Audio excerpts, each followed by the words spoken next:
r/nosleep. Hosted by you/SouthParkiscool. I found a town in the middle of the desert. The inhabitants weren't human. I was supposed to be traveling throughout the desert with a small team of 5 people, but in the middle of the trip, we all got separated by a brutal sandstorm. I tried to radio my teammates. They answered, trying their best to find out where I was. I kept walking north, the direction we came from. I kept hearing the cries from my other team members over the radio. They were trying their best to find each other as well, but they weren't successful. The storm went on for about half an hour, obscuring everything around me, forcing me to keep my eyes closed most of the time. 20 minutes into the storm, my radio went completely silent. It made a weird interference noise. One I hadn't heard come from the radio before. The radio was still working, but I couldn't reach anybody. No one answered at all. Another 10 minutes later, the storm cleared up. I looked around for any sign of anything. Only sand dunes were around me. I kept walking north. I dreaded the idea that I was going to be too hard to find. About 20 sand dunes later, I noticed something in the distance. A black line with what looked like structures behind it. I needed to get to some sort of civilization soon. I was starting to get hungry. Also, who knows, the rest of the team was probably there too. I picked up my pace, walking towards the structures. As I got closer, I realized it was a walled settlement. The buildings popping up over the wall looked like average 4 to 7-story commercial buildings you'd see in any downtown area. I saw the opening a little bit to my left. When I reached it, it looked a little bit more advanced than it looked from further away. Before I walked into the town, I heard a sound I could barely describe. It was similar to a tuba in a way. I looked behind me to look for its source. A truck shaped like a pentagon was driving towards the town. I stepped back away from the gate. When the truck arrived, it stopped. The passenger of the truck. He didn't look human. He looked like a humanoid giraffe, with a huge jaw. It looked towards me. It saw me staring at it. It let out a low growl. I noticed the driver looked exactly like him. He turned to me as well. He let out the same low growl. What is happening? I thought. The two things looked back on the road. They drove into the settlement. It was weird, but I needed some food. I walked through the opening, into town. I ran past the gate as it began to close. I looked forward, into the town. It looked like a regular downtown area, but in the desert. It was confusing. There was no town like this on any map of this desert I looked at. I walked down the sidewalk, looking around for any sign of my other team members. The part of the town I was in was mostly empty, though I did see a car passing by in the distance. As I walked down the street, there was something slightly off about the air. It was kinda different in a way. It didn't solve my hunger though. After some more walking, I came across a convenience store. I walked inside. It was your average convenience store. But the cashier didn't look human. He had the same figure as a human, but he was dark green. He had eyes almost as big as his head. He saw me make eye contact with him, so I looked at the food. It was all wrapped in wrappers with weird symbols and random letters on them. The images of the food weren't bad, but I had not recognized any of it. Since it was convenience store food, I decided to trust it anyway. When I put the food on the desk, the cashier spoke with a metallic purr. It gave me chills, in fact. It was so uncanny. I gave him $10. He made the pure sound again. Also, he never blinked. It was like he was staring at me. He didn't do anything with the cash. I decided to take the cash back. I put it back in my wallet, then I left the store. I continued to walk up the street. I had no idea what place this was. It didn't seem like any sort of dress-up convention. These beings looked too realistic. I had never seen it before. I came across 3 beings standing on a street corner. I was hoping they spoke English. Hi, can any of you tell me where I am? They stared at me. They didn't have eyelids either, so they could have just been confused, I thought. They each made loud noises that sounded like an emergency alert sound. They were chilling. Their eyes dilated until their entire eyes were dark purple voids. I backed away. But then they rushed towards me, pushing me to the ground. Then they pointed at me while making those demonic growling noises. I got up, then I ran away from them. My heart was racing. I began to think I was about to be killed by these things. I didn't know what they were, but they seemed more demonic the more I saw them. I heard multiple footsteps. I looked behind me. The beings were chasing me. I picked up my pace, running towards the wall at the town limits. A siren started blaring from somewhere behind me. I looked back. A car with flashing yellow lights was getting close behind me. It slowed down as it reached where I was. The passenger windshield rolled down. Two creatures were in the car. The passenger side creature pointed a gun at me. I ran a little faster, but then my body felt like it had locked up. I fell to the ground. I couldn't move. The dread was building up inside me. A few seconds later, I was pulled up off the ground by the two creatures. They had eyes that stretched all the way around their heads. Green skin too. They held me up against a wall. One of them pulled a shorter creature in front of him. The shorter creature also had green skin, but 4 claws too. The officer creature shot the shorter creature. Then he waved the gun at me, nodding his head. I could only think that he was signaling that I was about to be shot. Chills ran all over me. The dread got deeper as I had nowhere to go without potentially dying. The officer creature holding me against the wall took out a piece of paper. It had a picture of a human on it. He was in a jail cell. Random letters were written above the image. The only thing I could make out was a name, Jack Carlton. The officer growled at me. He pointed towards the cell in the image. The guy must have also stumbled upon this place, then he got arrested. Did all this trouble have to do with the mere presence of a human? I wondered. Humans must be threatening to them, but how? I didn't want to spend my time in a jail in whatever place this was just because I randomly stumbled by. Unfortunately, these beings didn't speak any human language I knew of. The officer clawed at the left side of my head. It hurt badly. I didn't know what they wanted, but I needed to get away from them. The 3 creatures who pointed at me earlier ran up towards me. 2 were carrying batons, 1 was holding a map of the world. I didn't get a good look at the map, but it looked like balkanization had run wild. The dread I felt got worse. The officer creatures walked in front of me. They both charged at the 3 creatures, pushing, whacking, even punching them down to the ground. The creatures were about to attack me, but the officers stopped them. The officers must have thought the 3 were about to attack them. The officers were tackling the 3 creatures on the ground. The creatures and creature cops all growled loudly during their altercation with each other. They began to get into a fist fight too. Amidst that, I decided it was my time to escape. I ran away, filled with adrenaline. I ran past the fence at the town limits. I went back into the desert. I ran down the sidewalk, breathing heavily, wondering if I'd get away alive. As I ran, multiple gunshots rang out behind me. I heard the thud of one bullet hitting the ground right beside me. I ran off the road, deep into the sandy desert. My heart felt like it was beating faster than I could run. I ran for about 10 minutes, only thinking about getting away from the town. To my surprise, I heard someone speak to me through my radio. "Hello? Dapperton? We're still searching for you. If you can hear this, please say copy." I jumped. I took out my radio. I answered the guy on the other end. "Copy. This is Dapperton. I don't know where I am. There was a weird town I was almost arrested in. I was almost killed," I said. "Your location is up on our radar now." My boss picked me up from where he found me. I told him about the town. He told me there was no town in the direction I came from. He showed me a map of the area. No names popped up. I showed him the scar on the side of my head. He was weirded out by it, mostly because there was nothing in the desert that could have given me such a scar, according to him.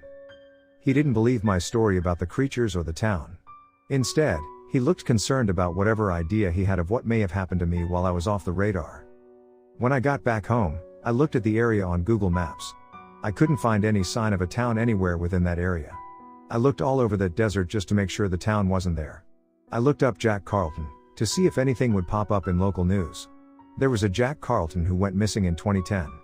Though it stated his body was recovered. He had died of dehydration. However, when I looked at his image, it matched the one the officer creature showed me. Did I go through a dimensional slip? No trace of the town can be found anywhere. Is the town a government cover-up or something? If the missing Jack Carlton is the same one who was arrested by those creatures, then the government covered it up? I'm so confused. I imagined a scenario where I retraced my steps through that desert to see if I'd find the town again. However, I'm not going to do that. I don't want to go back to that town again.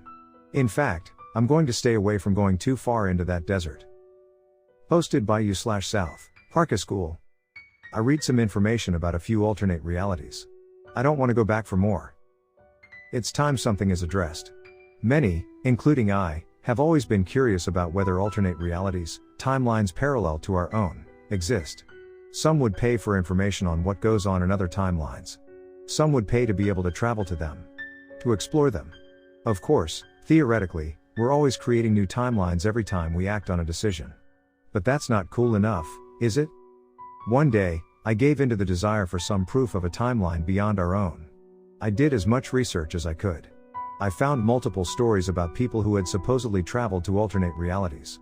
I messaged each of them to ask if they had any proof of their experiences. One of them got back to me. I was expecting a simple short no. What I got was something else. I got an actual lead. I'm sick of this. Just take this. Take it and leave me alone. I know it's just a website, but that's all I can provide. I really do not understand how jumping to different timelines works, so don't bother me. You don't have to use Tor or any VPN. They aren't as secure as you might think. The dark web is filled with FBI agents already. There was a man who was part of a government operation to observe somebody who had lurked at classified information on the dark web. He was a pawn who thought he knew everything, not a government agent. In case you wanted to know. Fair enough, I thought. I didn't want to get caught up in that kind of thing. There's a box buried under the ground at N45.2327W85.3043. I won't give the full coordinates just in case. I buried it so I could forget about the damn thing. I put it in a box and refrained from destroying it in case I ever needed it. I looked up the coordinates and found the general area. There's a laptop inside the box. The password is XXXXXXXXX. Don't worry, it's not my own laptop. It's no one's own personal laptop. Just put the password in. You'll then have access to an app that will give you 10 alternate timelines to read about.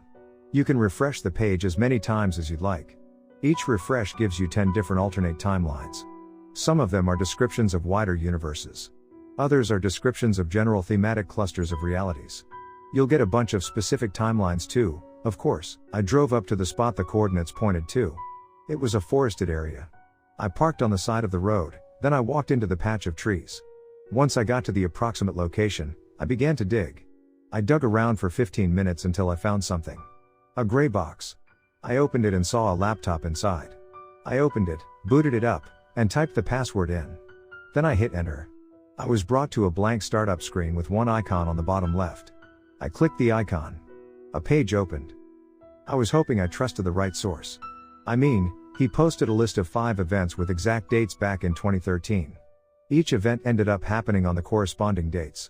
2015 dates, to be specific.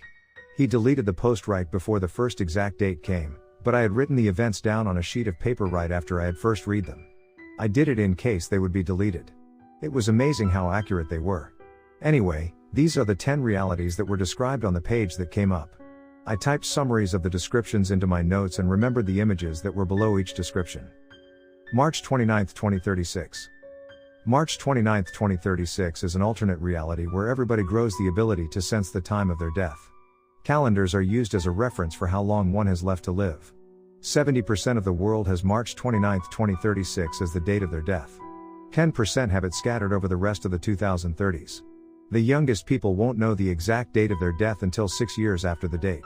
The weirdest thing is that nobody has any major clue about what will happen on that day. There aren't any asteroids on track to even pass Earth on that day. The image below the description was an average image of Earth from space. The hyperpsychokinetic. Don't piss this guy off. He's a man who can send people into an everlasting dark gray void with no floor for any amount of time, which includes 100 years for them but 1 second for him. He can transfer all his thoughts and feelings into someone else's head. He can make anybody he sees say or do anything within their ability. He can make people feel any pain they inflict onto others to different extents. From a small fraction to 10 times more intense. It's theorized he is using his abilities to make sure he doesn't get any media attention whatsoever. Unfortunately, it's easy to anger him, as he feels entitled to almost everything. The image below was of the human brain. The shapeshift murderer. In one reality, there have been 107 cases of murder connected to an unknown shapeshifting entity. The entity disguises itself as an appliance, such as a thermostat or a blender, or an item of furniture, like a bed or a couch. Based on camera footage from 26 of the crime scenes, the entity observes the person for some moments before finding its way inside them. It then kills them from the inside out. All victims have a perfect circular hole in their stomach. The image below was a screenshot of security camera footage of a kitchen. A red circle was drawn over the microwave. This one really gave me chills as I read it. The Great Merge. The Great Merge was an event where 2 different timelines merged with each other. One of the timelines was like ours, only alternate in the sense it was subject to the merge. The other timeline was a reality where the current year was 1731 CE. It was also just like our timeline, but it was about 300 years behind. On January 17, 2020, both timelines merged with each other. Everyone from the 1731 universe found themselves in a reality where it was the year 2020. A reality about 300 years ahead of theirs. Those native to the 2020 universe were split on what to do. Many saw those from the alternate past as useless glitches. Many others offered the people all the support they could give. The image below was of a horse fused with the front of a car parked outside a shop. It was a weird thing to look at. True Mirror Universe. This cluster of realities is referred to as the true mirror universe to our own. It's one where everything we know is right is what is considered wrong. Everything we know is wrong is what is considered right. Mouths are 2 times wider, spaces are minimal, what we consider pain is considered pleasure and vice versa. Everyone talks in an offbeat pause-heavy way, all music is offbeat and history is not kept track of very often. The image below was of a person whose mouth extended to their nose, the bottom of their chin and stretched to the sides of their head. The detail made it look more realistic than your average edited YouTube video thumbnail. I shivered at how unnatural it looked. The Y2K bug happened. In that reality, the Y2K computer bug became an issue. It began when electronic glitches happened in New Zealand after the clock struck midnight there. One of the things that happened was interest rates skyrocketed as databases thought many people were 100 years older than they were. This sent governments around the world into a frenzy as they anticipated the clock hitting midnight in their respective time zones. Americans had 18 hours to prepare before their clocks began to hit midnight. The image below was an image of the Times Square ball sitting on an illuminated year 2000 sign. Everyone is out to get you. Sometimes it's because you were a mass murderer there. Sometimes, a strange sound from an unnatural source made everyone who heard it want to kill you. Sometimes, a creature is against you and it decides to use brainwave manipulation to turn everybody against you. There are many realities in which everybody hates you with a vengeance. In some of them, you are hated for a good reason. In others, you are the unlucky subject of a demon or a cosmic force. The image below was a photo taken from an upper floor window. A dozen people stood in the front lawn. Some held hammers. Others held baseball bats. Others held kitchen knives. One was holding a shotgun. One other was holding a rope. Mirror Portal Universe. This is a universe where people are able to jump to different realities with the use of any mirror at any time. This means people may accidentally slip into a number of different realities, including ones where they or their friends weren't born. There has never been any guarantee they'd make it back to their home reality.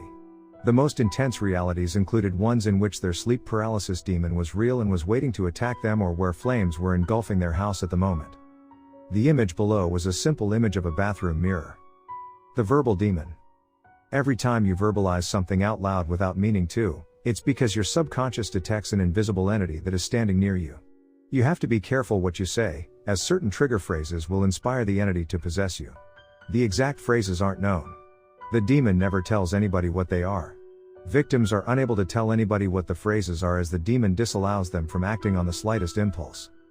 There was no image below the description. The Marianas Titan. On July 6, 2018, an anomaly was detected in the depths of the Marianas Trench. On July 31, 2018, a metal monstrosity with blue eyes was announced to have risen above the surface. It wasn't clear what it wanted. Scientists and militaries tried to figure it out, but came up short. There was some silence until September 1, 2018, when it was announced New Zealand had become inaccessible due to an ominous fog-like cloud. Crews went to investigate the fog. Once they went in, all contact was lost with them. They never ended up re-emerging. On September 3, 2018, the fog cut Australia off from the rest of the world. On September 6, Papua New Guinea suffered the same fate. Every 3 days, the fog consumed one big nation or two smaller nations and any nearby tiny island nations. 95% of the world was engulfed by the fog as of July 21, 2020. No updates have come about since then. The image below was taken in a field. A thick white cloud of fog took up the entirety of the area in the distance, reaching up to the clouds. Some of those were clearly realities alternate to our own. We as a species are unable to know when we're going to die. Y2K wasn't a big issue. No one from 1731 is alive anymore. I would know if I accidentally slipped into another reality after staring into a mirror, and there's no fog. I assumed the same about the others until I read the disclaimer at the bottom of the page. Information provided from timeline July 2, 2022 1901 56,787 to the timeline you're reading this in. All information is provided from a timeline you don't belong to. To prevent an overload of attempts to cross into other timelines, one of the 10 timelines is your own.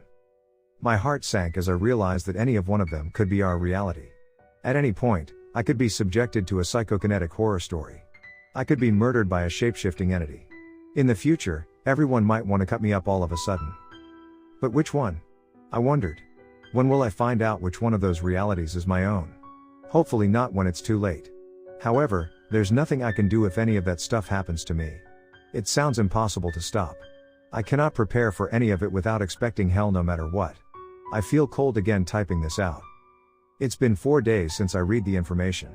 I've been pondering about which everyday person might be the one with hyperpsychokinesis. Which phrase must I not say out loud? Can I find a way to make sure somebody likes me enough to at least leave me alone if in the future some weird thing makes everybody want to murder me? I'm exhausted right now. If there's something I'm missing, I'll think about it tomorrow. Anyway, I gotta go check on my thermostat. Out of the corner of my eye, I have been noticing that the numbers keep changing for a couple seconds every minute or so.